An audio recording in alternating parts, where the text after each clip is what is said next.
First of all, hello to all the listeners. I'm Abdullah Harris, as your host has said. But yeah, it's not a surprise that you haven't heard of Birmingham United before. Most people, when I tell them I'm a coach for Birmingham United, they think I'm talking about the big club Birmingham City. But yeah, United are a privately run company. I'm probably not the best spokesman to tell you about them because I don't own the company. I'm just a coach for them. But they're run by Rajab Noor and Siraj. They're the CEOs of the business. And I know Siraj himself is very passionate about the youth and helping expose football players or hidden gems, so to speak, that haven't been signed because they may come from, the areas or backgrounds that are not highlighted enough and don't get the spotlight put on them. So that's one of his passions and his driving motivations for setting up the club. But yeah, as I said, I'm a coach for Birmingham United. I've been with them for this season. I was coaching for another club last year, and they came along and took myself and my co-coach Jez along to their club. And yeah, it's been a positive experience, to be honest with you. Their ethos, they sold it to me when they talked about how they care about the youth and really how they wanted to bring football back on the map in Birmingham, because your bigger areas like London, Manchester, they get a lot of exposure, whereas Birmingham doesn't get so much. So yeah, that's what kind of sold it for me. So where is it? Because where is this club? I've never heard of it, but I'm, Yeah. I'm glad that it sounds like they're doing great things. Yeah, so originally Birmingham United was set up and they took over a club called Redditch, so they were based in Redditch. But thankfully now they are established in Birmingham. So the home ground, or where we play our home football games, is Moor Lane. For those who don't know, that's close. That's in the mix between kind of Witton, Aston, Perry Bar, King Standing areas. So inner city Birmingham. And yeah, that's where we play our home games at the moment. So there are Birmingham United in Birmingham, which is great. Oh, excellent! And earlier you were saying that they've got links to Birmingham City Football Club. So yeah, so Siraj, who's, as I said, one of the CEOs of the company, he is actually he works for Birmingham City. He's got a lot of coaching experience with them, and he does a bit of scouting for them as well. And just most recently, which is really exciting news, not just for the club Birmingham United, but just for youth in general in Birmingham. We've recently been able to partner with Birmingham City. So now there's lots of possibilities, especially for the younger youth between the ages of 6, 7, and 8, to get onto the spectrum and get spotted, scouted, however you want to call it, for professional football. So yeah, really, really good things happening. An exciting future. Yeah, that's what we were talking about earlier. Like, obviously we've just played a song about people that might be affected by different things that are happening with gangs and stuff. Yeah. So, so how can the ordinary young person get involved with these activities? What if they're not good at football? What is there for them? Yeah, so you make a good point, good question. So we don't just focus on who's got the best talent. That's not what we believe football is about. So the type of coaching we do would be classed as grassroots football. So it's taking people that are unsigned, not professional football players, probably have never kicked a ball in their life, but we take them to the football pitch and we give them the opportunity to express themselves and maybe uncover a talent they didn't realize they already had. But that doesn't mean if they don't have the ability, then they're out of the door.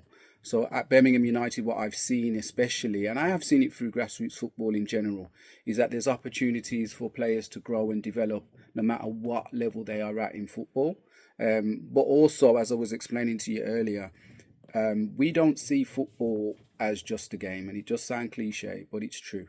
Football is more than that. It's about developing social skills, giving you the understanding of what teamwork is, developing, strength, fortitude, mental fortitude, developing, how to speak, communication skills. So there's so much transferable skills inside of football that we believe these young guys can take and use in different facets of their life. Because if we're being honest, probably 95% of them will never make it as professional footballers because the gap is, or the window is so small for somebody to be scouted and then progress, because there's so many mitigating factors that can stop them becoming a professional footballer.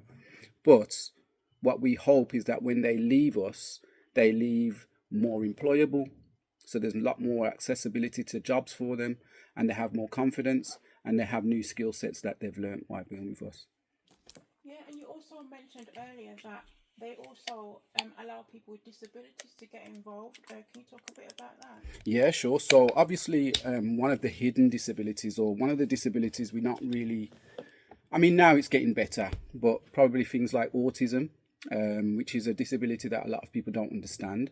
But probably there's probably 60% of the people that they're around that probably have autism or some form of it. So anybody with autism, we've had children with us that have autism, have been autistic. Children that have disabilities, they can't see very well. They may have difficulties running. They may have developed certain attributes that they can't lose because it's a disability that they have. They've played with us, and we've played them in our teams, and we've found places for them, and they've grown in confidence. And it's really good to see those children grow in confidence when they have been with us. If I go back to last season, we had a team, and this is no disrespect to the boys at all, because they're an amazing set of lads, but they were classed as the misfits. Nobody wanted them. Nobody believed in them. And this was kind of my journey into coaching. My son was spotted for the team, and he started playing for them. I was just a parent going along and supporting him. And then something happened which allowed there to be an opportunity for a new coach to come on board and support the current coach of the team. They asked me and I said yes. And from there, the journey continued. And we ended up winning the league that season with a group of misfits, or so there was thought to be. So it just showed that, you know, if you believe in them, you can give these children or youth a lot of encouragement, and they can achieve a lot of things. We had a few players amongst us. As I said, a lot of the players that we had around us were probably from inner city Birmingham, areas of like Lee Bank, Aston, Handsworth and so forth, which are primarily classed as ghettos. I don't like to call them that because I don't believe they are. I think ghetto is a mindset. However, they came from those inner city areas where people would have judged them to be more deprived. But I know there were a few lads with us, I'm not going to say their names, but they came to us mid-season and said if it wasn't for football, they know they'd be in a precarious situation, i.e. in gangs, doing gang-related activity, because let's face it, it's just so easy for them to do it. And I was saying to you earlier on, if all they have as role models or examples to look up through are the drug dealers or the ones that they see buying the fancy cars and things like that, that's what they're going to aspire to do because they don't have any other examples. So coming along to football and seeing that they can achieve things, and they're seeing their peers being individuals that are not in gangs, they're actually studying hard. I mean, there was one individual in our team, he got some of the top grades in the whole of the UK. And that was last year. So he really going on to do better things now as well. So the guys that were around them were successful in school. And that kind of led on to them saying, oh, well, I can be successful in school and I'm not going to look like the nerd. And it's okay to be successful in school. So it encouraged them to do better. So, yeah, definitely football has an impact on people's lives in that respect, yeah. Yeah, and can you mention some of the projects? So you mentioned the Tonsa project. Can you explain a bit about it? Yeah, so at the moment, going back to Birmingham United and what they're doing in the communities, they're doing so much. But one of the things that they're actually doing right now is they're organising what they call a Tonsa event. This event is primarily focused at getting under 16-year-olds. I think it's going to be under 16, so about 14 to 15-year-olds in a tournament, everybody showcasing their talent. The winners get an opportunity. So last year, the winner of the tournament, or one of the winners of the tournament, got to meet Harry Kane, who's a professional football player. So he got to meet him, flew out to Munich in Germany to meet him. And that was an experience of a lifetime for him. He's actually currently one of our players in our under-18s team in the MJPL. He's now actually moved on to the first team. So it just shows that there's a lot of progression within the football team as well. So that's one of the events that they've put on. Or putting on. They did put on what they call the Nations Cup, which was them organising a massive kind of World Cup themed event that took place earlier on this year. It was really good. I think it was 16 countries that they had: Jamaica, Somalia, Tanzania. There was just so many different countries, Ghana, Nigeria, represented by people in the tournament. It was really good.